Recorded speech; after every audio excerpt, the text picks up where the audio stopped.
دو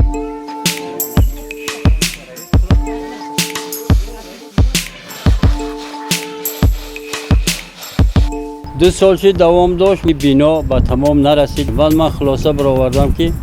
باید منم در همین بینا یک حصه گذارم.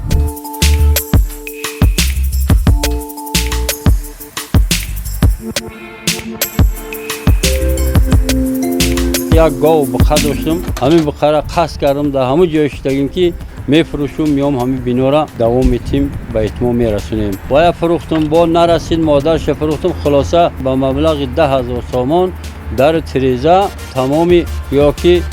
آن چیزی که در تریزه لازم بود همینا را خودم با ماشین شخصی خودم از کارخانه های ریگر رفته فرمایده بار کرده بوده به همونجا سپاریدم تا که همین بینای مکتب یعنی که تمام شد، همین مردم فرزنداشون یعنی که در همینجا تحصیل کنن با کمال برسن.